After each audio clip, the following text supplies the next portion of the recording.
I stand at the edge of the surf. I can see the majestic waves of the Pacificus crash into the sand before me, the waves weakening as they get closer and closer to me, before they finally become so small that they can barely touch my toes.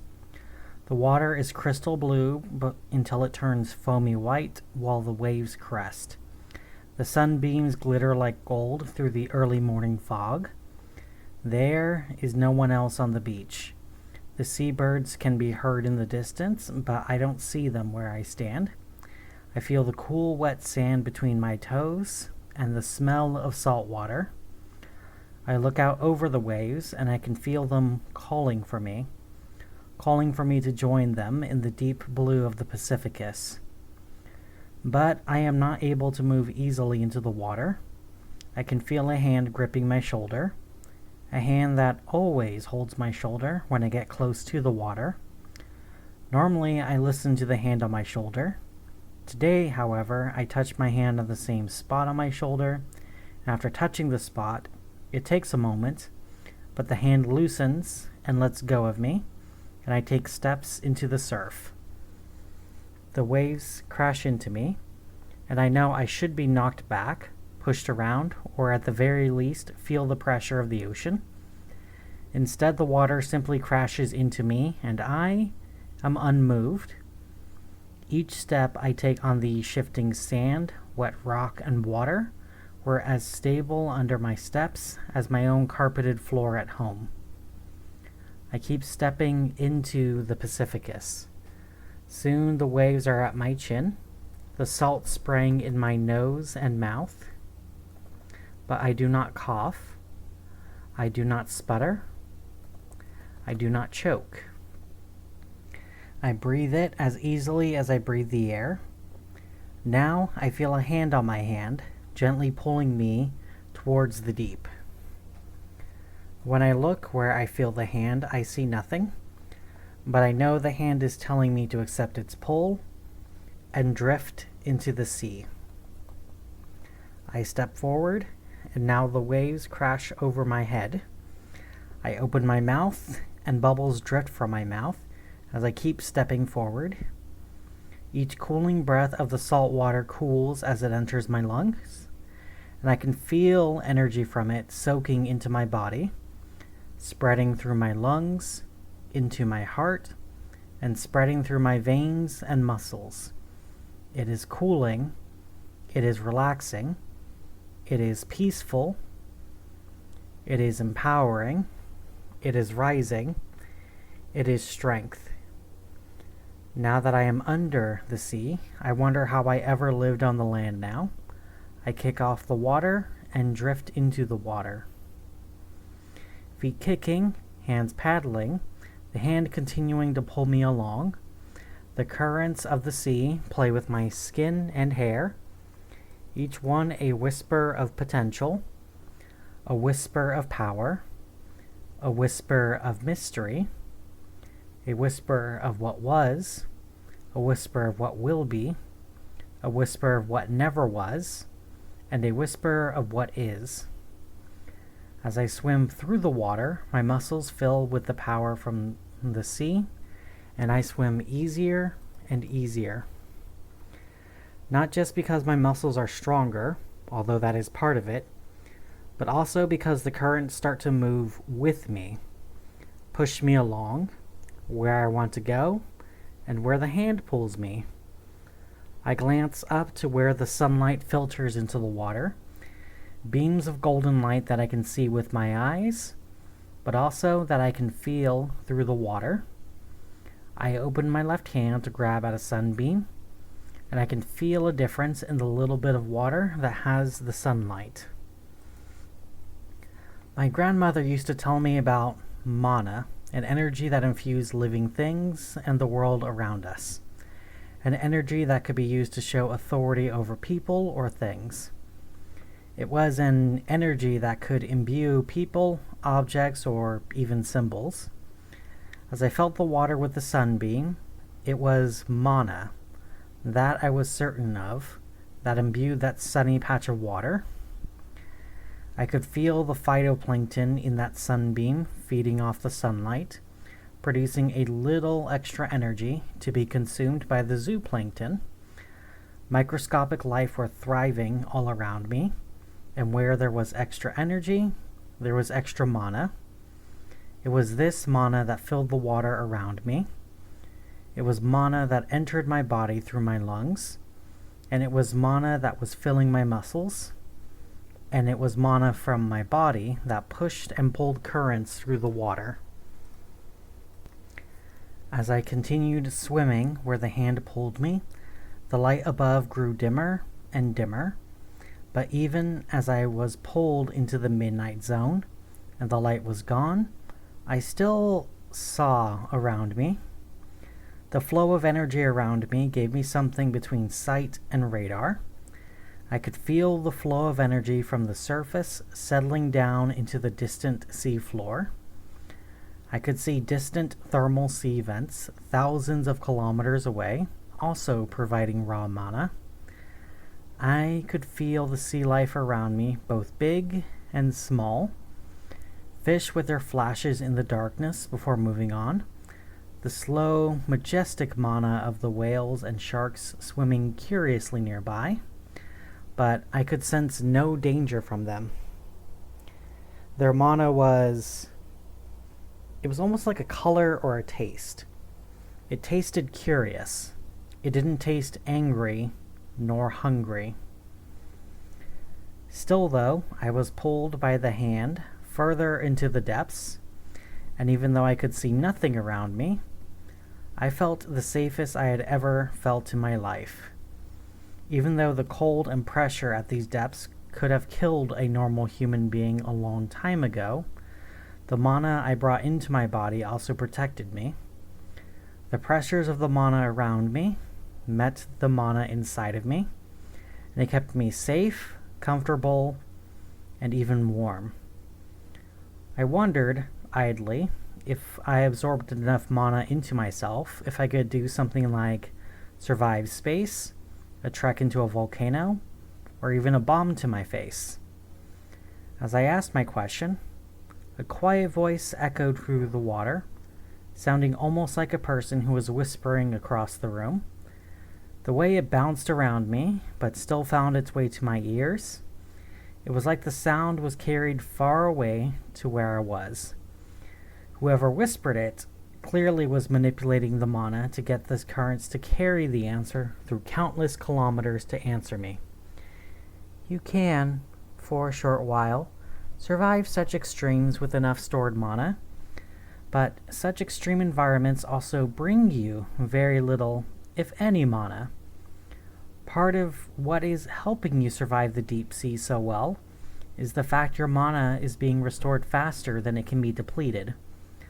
Push yourself too far or too quickly, and you can find yourself consumed by Pacificus just as easily as you consume it. The voice said as I finally saw where I was being pulled. I saw an old Ironside ship, over a century old, covered in colorful coral that shouldn't exist anywhere near this depth. From the coral, I could see colorful seahorses hiding inside of the coral, flicking their heads out sometimes to watch me pass by. Or I could see colorful sea stars slowly trekking across the ocean floor in search of a meal or a mate. And I could even see my favorite sea creature, the octopus, bloop by. The octopus was one of the strangest creatures I tasted in the mana. In one way, it felt barely brighter than a fish. In another way, it tasted louder than anything else I had seen in the ocean. It was loud in a way that I only realized much later represented the creature's intelligence, its authority in the world. I waved my fingers at the mollusk, fingers moving independently in the way I knew octopi were supposed to love. The octopus paused in its journey and changed its color, both in the visible spectrum and also the color of its mana, from red to orange to black to purple, before it faded to blue and it waved a single tentacle at me before it jetted away. A smile on my face, even if I never saw that octopus again. I felt that I made a friend that day, and I could only hope my friend felt the same way in his 3 hearts and 9 brains. The hand guided me into an opening in the coral, where a hole in the hull could be seen. I hesitated to enter here. Unlike everywhere else in the sea, I couldn't see any mana inside, nor could I see any actual light. The inside of the ship was like a black void, while everything else out here was brightly lit. Even the distant thermal vents, the whales, and the echoing calls of distant kelp were brighter than whatever was inside of the ship's hull. The only thing that convinced me that it was safe to head into the ship was the fact the hand stopped pulling me when I hesitated. I could still feel it on my wrist, but it stopped pulling me when I started to pull back. Whatever was bringing me here wasn't trying to kidnap me. It wasn't trying to command me. It wasn't trying to trick me. It wanted to show me what was inside of the old ship. But if I wanted to leave, I knew the hand would let me go. I glanced into the ship again, and glanced where I could feel the invisible hand on my wrist. Sure enough, it was invisible to both sight and also invisible in the mana, just like what was inside of the ship. I glanced at the hole in the hull, and then above myself. I could leave Pacificus and live a life among humanity. I glance at my hands again, and I feel the water flow between my fingers and over my palms. A cool flowing energy that comforted my touch, and also a cool tingling from the mana in the water. Such a wonderful feeling. What a wonderful energy. And what a wonderful discovery that I never would have uncovered if I didn't travel into the water. If I stopped now, I would know no more. I faced the darkness, and I knew that if I remained fearful of the darkness, fearful of the unknown, that I would not ever be more than what I am now. I take a deep breath, and I swim into the darkness. Inside of the ship, there was a few glowing coral that lit the way, and the inside of the ship, I could finally see the mana. It was almost all flowing into one direction, which was a lot like watching water flow in one direction. Still, it was something for me to follow as I followed it, and I kept breathing. I could still breathe the water, and it was still filling me with mana, but the energy here also felt wrong, almost like breathing in stale air. It worked, but it felt stagnant, stuffy, and almost stifling. But I could still breathe, and I still felt no hostility from whatever force commanded this mana, nor what pulled me towards it. So I continued to follow it, and I made it to the captain's quarters. Inside of the captain's quarters, on an overstuffed leather chair that long since turned to glowing barnacles and coral, sat the skeleton of the captain. Maybe he wore a uniform once, but all of his clothes rotted away, along with his hat, leaving behind only his leather boots and a leather holster with an 8-round revolver that definitely functioned no longer. His mana was very strange. The part of the mana that showed how alive he was completely dark. A void within a void. The bones were dead and had been for a very long time. But the part of his mana that showed his authority, his intelligence, it shone brightly like it was the sun. It was scary to look at, this level of authority. Someone who was not questioned, not prepared to be questioned, Someone who, even in death, had his bones represent power, respect, and strength. And then the skeleton moved. More specifically, the mana energy around the skeleton moved the microcurrents and water around to move the skeleton. The energy, only vaguely shaped like a person, moved the bones like a puppeteer, but one with a lot of practice. The currents making the movements look natural and make the voice that whistled between the teeth sound normal, even underwater. A voice that sounded as young as the wave and as ancient as the sea itself. It was created new within seconds, and it was gone within seconds. And yet, even when the voice dissipated, it wasn't gone. It was at rest, and when it rose again, it would be gentle, or it could be devastating. It was both life-giving and, just as easily, life-ending. It felt unpredictable, even to the entity that spoke. Whatever it was doing, it wasn't commanding mana to act away. It was asking mana, and the mana listened out of respect. Little Ripple, welcome to the Imperial ship Devastation. I'm Captain Williamson. You heard my call, you followed my hand, and you are in my parlor. The sea is silent until he speaks again. I apologize for the informal invitation. I am powerful in many ways, but I cannot leave this wreck to greet you properly. The flow of mana keeps me alive. He lifts a skeletal hand to where his empty sockets could look at the bones that were held together by the tides and mana. Or close enough to alive. It isn't enough to leave the ship, not without help. He turns to smile towards me. Something was wrong about how his mana smiled, like watching a storm smile. I don't expect you to do so without compensation. I've learned many things through the centuries, including how to use that mana that gives you power now. I can teach you a lot. I can make you a god. He said, and it felt like the temperature in the captain's quarters dropped. Logically, it was probably well below freezing, and it didn't actually drop in temperature. But something changed in the energy of the room. "What is it you ask of me?" I spoke. My words didn't bounce through the water like his did, but it still communicated far clearer than it logically should have.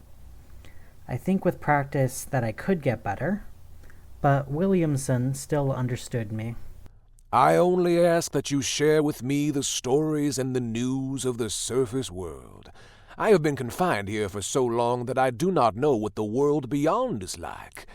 I can somewhat view the sea beyond the devastation, but the surface world is beyond my reach. He said, again, the energy of the room somehow feeling both colder and darker still, like there was something he wasn't telling me, something very important. "What is it you're not telling me?" I asked him, and I could see a sort of shudder through his energy self that was not reflected in his bones. You can already detect hidden deceptions. An impressive skill, little Ripple. Very well. I am searching for my mentor, someone I know who has the power to get me out of here, possibly the only being whose command of mana exceeds my own. You probably best know him as the Winter Man. I know him as the Necromancer. He answered, and this time the energy of the room stayed the same. Still chilly, but he was no longer lying to me. "And what if I refuse? What if I decide to teach myself?" I asked him, and this time his mana felt absolutely frigid, as cold as an iceberg, and just as immovable. There are those who would seek out your power for themselves. Without a teacher, you are vulnerable, you are desirable, you are unguarded treasure. People from everywhere will seek you out. You won't be able to fight. You won't be able to hide. All you will be able to do is run. And little Ripple, you will grow tired long before your pursuers do. I can promise you that. He answered truthfully, and I thought about my response. I thought about lying to him, promising I would return with stories, that I would find him his necromancer. But if I could sense his deception, then surely he could sense my own deception. So instead, I told him the truth. I do not trust you. I will leave this place, and I will not return, I told him. This time the energy that pumped from my heart felt different, more electric, more heated. It connected into my fingers, and I could feel the mana drip from my fingertips down to the floor of the cabin. Whatever this mana I felt coming from me when I was preparing for a fight, it felt very different from the mana that kept me alive down in the depths. I'm sorry, I cannot allow that, Williamson said as the skeleton lunged for me, the energy that was surrounding it pushing him towards me as I ducked out of the way, expecting to escape, but still his finger bones gripped my hair as he pulled me. "Let me go!" I yelled as I kicked at his skull and kicking it away from his body. As the skull disconnected from the spine, I saw it drift away from the body, and the energy around the skull began to weaken and dissipate when it separated from the body. In desperation, the captain let go of my hair and reached for its skull as the currents pushed it towards the skull. It grabbed its skull in its phalanges and appeared to inspect itself. The jaw was dislodged from the rest of the skull, but still floated near where it should be. I could also see new cracks in the cranium, including a few skull chunks that were floating free. But the microcurrents around the skull kept them close together, careful to not let a single bone fragment drift too far from the body. I was still brand new to mana and how any of this worked, but seeing how the energy weakened when the skull separated, and the fact he spent so much effort and energy to keep it together made one thing very clear. He could only sustain himself as his bones were kept together. Something I could definitely take advantage of. While he reattached his skull, I swam down the hallway that brought me to the captain's quarters, but it felt different this time. The water felt like it was trying to hold me back. I could still swim through it, and I could still move forward, but I no longer moved with the ease that I did before. Williamson was using his power to try and stop me, but thankfully he could only slow me down. For now, at least. When I saw the opening showing me the open sea, I tried to put on a burst of speed. Instead, I felt Williamson's bony phalanges grab my bare feet again. His bones felt like brittle, hollow wood, slightly rough and porous to the touch, but absolutely fragile. I kicked with my strength, but he was ready for it this time. His hand didn't even budge. I could see that he was focusing a lot of mana into his hand to give it enough strength to keep his hand whole. In desperation, I thought about the hand he used to guide me to him. It had substance, it had strength, and he was able to move it at a distance. Maybe I could do the same as well. I took a deep breath in and focused the dripping mana into my right fist as I drew it back, and I thrust it forward like I was trying to punch him from a distance. I was hoping it would blast his ribcage apart, leaving him in too many pieces to reassemble, and leaving me free, and hopefully him permanently dead, or at least contained in his wreck. All that happened was I was punching water. None of the water moved in an esoteric way. I could tell that I lost some mana doing that, but it didn't function the way it was supposed to. The best analogy I could use to describe it is like trying to throw a punch, but doing it all wrong. I still burned energy, I still moved my muscles, but I didn't connect, and I left myself overextended. Silly Ripple. You can barely sense mana. You can barely use it to survive the Pacificus. You have no idea how to control it. If you were smart, you would focus on preserving your energy. After all, I have a lot of questions for you, and it would be a shame if you died before I got my answers. He said as he began to pull me back to the captain's quarters. I knew he wasn't lying. But something was wrong with what he said. Controlling it? Everything I did since I stepped into the surf didn't feel like control. It felt like I was an invited guest, like someone or something was showing me around. Sure, I had his hand on my wrist guiding me, but it wasn't his power keeping me alive. It wasn't his power that made me stronger in the water. It wasn't his power that called me to Pacificus. However mana worked, I wasn't commanding it like giving a soldier orders. It was more encountering a stranger on the street and asking them to stand aside. They weren't listening because I was a royal or an officer. I wasn't Captain Williamson. But maybe... Please help me! I called out, my voice echoing with more mana, more of the precious resource gone. Whatever mana I was getting from the inside of the devastation was stagnant and practically lifeless. Almost all of it from the outside was flowing towards Captain Williamson. My muscles felt like they weighed a ton. My breathing was shallow and difficult. My eyes felt like they were clogged with tears. I could barely see anymore. And even though I couldn't feel the pressure, the cold was making me shiver and my teeth chatter underwater. More precious energy being leached from me. Fucking idiot. Are you trying to die to stop me? Dying is gonna stop me from learning your secrets.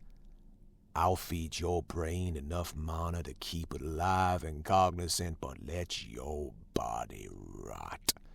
You will feel every cell in your body freeze, liquefy, and compress far beyond what you knew is possible, and still you will not die. I will have my answers, and if you're good, I'll keep your brain alive afterwards. I will need the company.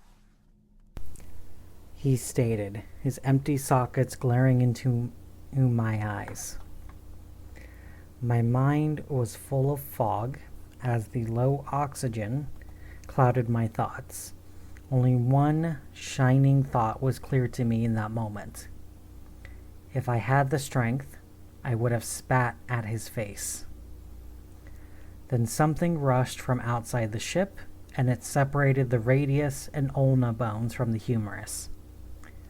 Of course, while my brain was slowly shutting down, I still recalled the name of the bones of the arm. Wait, the arm was separated? He no longer had a hold on me. An orange shape swam by again, this time separating one of the captain's leg bones from the body as he swiped at it with his remaining arm. I glanced down at the hand still clutching at my foot. Most of his mana was still in the hand, but it still left his arm and body vulnerable. Of course, he didn't have the energy to defend his body, and whatever my savior was, it was buying me time to do what I needed to do. Swim away. I lifted my heavy arms and pushed them forward, and then pushed them back, propelling myself through the ship. The water wasn't helping me, but it wasn't holding me back either. Still, my muscles were heavy. The water was so hard to breathe. It felt almost silly. People don't breathe underwater, so why was I trying to breathe? So instead, I held my breath as I swam for the tiny hole with the light. As I got closer, the light got smaller. Each time I pushed myself closer, it got darker. Soon it was a tiny dot. I reached up and banged my wrists on rusty metal. My fingertips could feel comforting water with a warm tingle. It was something important. I think it was important. Maybe I could figure it out after a nap. I was so tired. The water was so heavy. The air was so stagnant. The heavy water was gently pushing me down, drifting me away as I felt the rusty metal move up from my wrist to the palm of my hand. Then something cold and slimy grabbed my hand. It wrapped it with great force as it pushed water down, and it pulled me back up.